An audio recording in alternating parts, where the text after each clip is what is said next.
teach lessons to their children by their communities. And they also tried to keep alive some of the African customs of their ancestors. And by doing that, they created a whole new American culture for themselves. Now today we're going to explore what it was like to be a slave by listening to some of the words they left behind.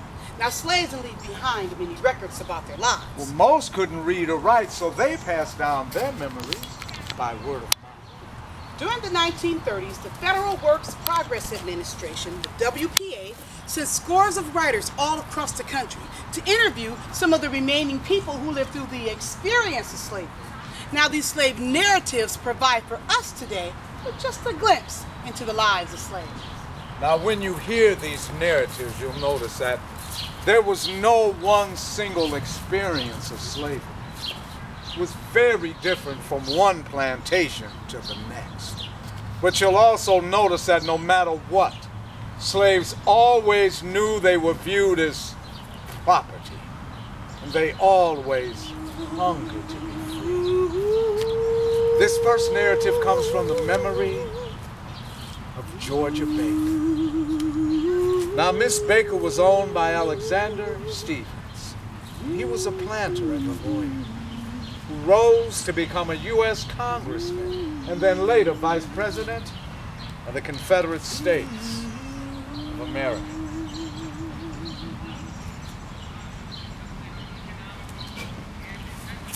Well, you know my soul look back and wonder how I got over.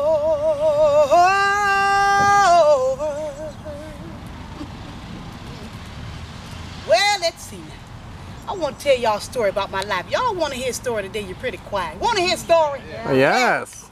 Let's see now. There was 4 of us, Cherry. Me, Mary, Francis, and Mac. Now, Master Alec let Master Jim Johnson have Mac for a bodyguard. Francis, she was too little to work. Shoot. Me, I was 14 years old when the war was over. I swept yards and towed the water to the field and played around the house and yard with all the rest of the children. Well, now, you see the long log houses what us lived in?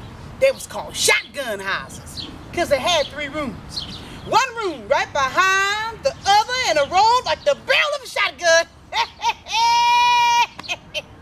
Well, now, all us children, we slept in one end of the room, and all the grown folks slept in the other end of the room. Now, the middle room was the kitchen. That's where it's cooked and ate. Beds was made out of pine poles put together with cords. Well, now, those weed straw mattresses are mostly for the grown folk. All us children, we slept on pallets. However, there was a few slave children now what had beds to sleep in. But pillows, us ain't nothing about no pillows back then. Anyways, the gals slept on one side, boys on the other side. That's in the children's room.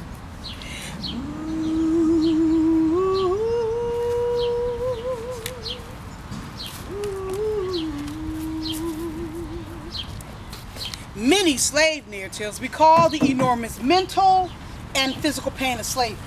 That's described here by Jordan Johnson, born into slavery in Virginia in 1848. Husbands always went to the woods when they knew their wife was due for a whooping. But in the fields they dare not leave.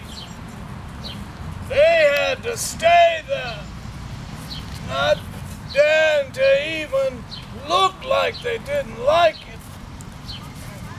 Charlie Jones, he was one slave.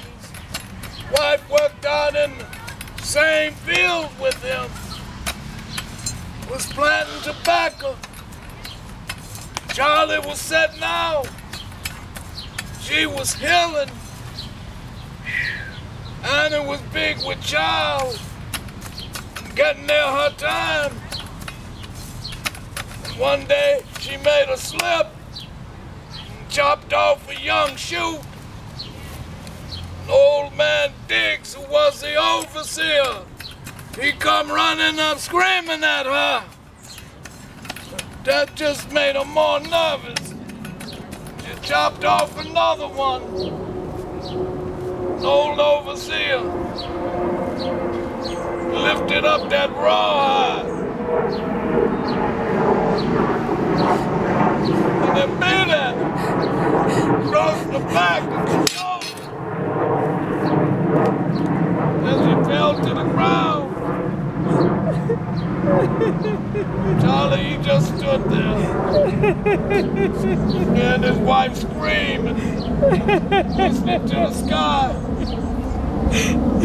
not daring to even look at her, nor even say a word.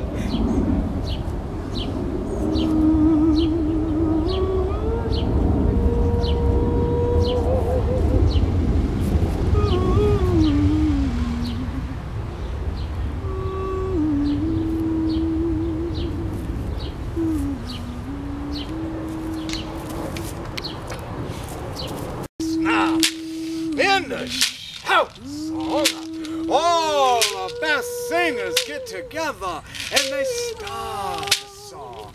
Come on, children. Come on and sing. Come and talk to carry home. Sweet Lord, sweet chariot. Come and talk to carry home. But then it gets Chariot, come for to carry home. Now, as they sing, well, they all join hands, Come for to carry make a big old circle, and then somebody gets happy. Somebody gets happy.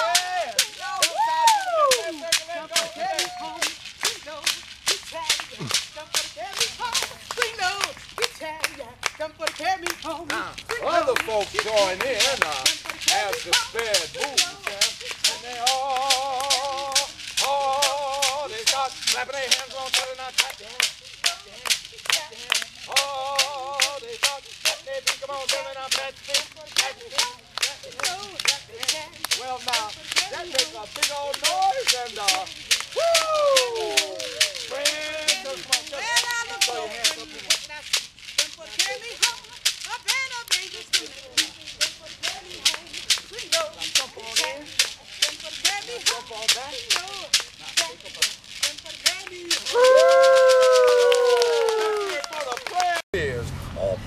said, "Oh, poor rabbit, I've been all over this land, and all I could find to eat was some rocks and some sand.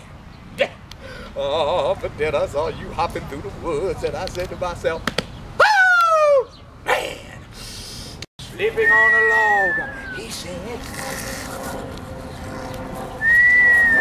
"Wake up, you old honey-eating fool, 'cause your hide I'm gonna tan, and your behind I'm gonna flog."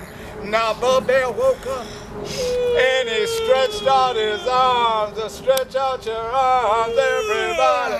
Oh! And he wiped the sleep from his eyes, wipe out that sleep. And the bear said, Go ahead, Boy Wolf. Pick on someone your own size. oh, but the wolf rushed the bear and leaped on his back. Ah! And the bear spun around and gave that old wolf an awful smack. Ah!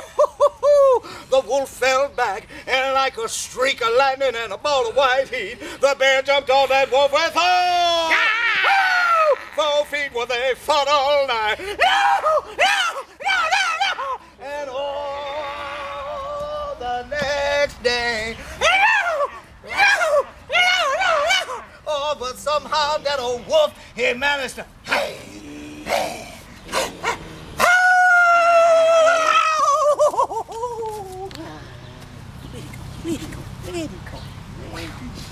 Get away. Now, Boy Wolf and Boy Bear were so tired from that fight that they both slept for 40 days and woo, 40 nights.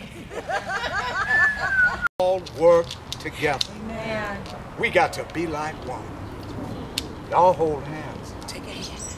Y'all take somebody's hand. Now listen.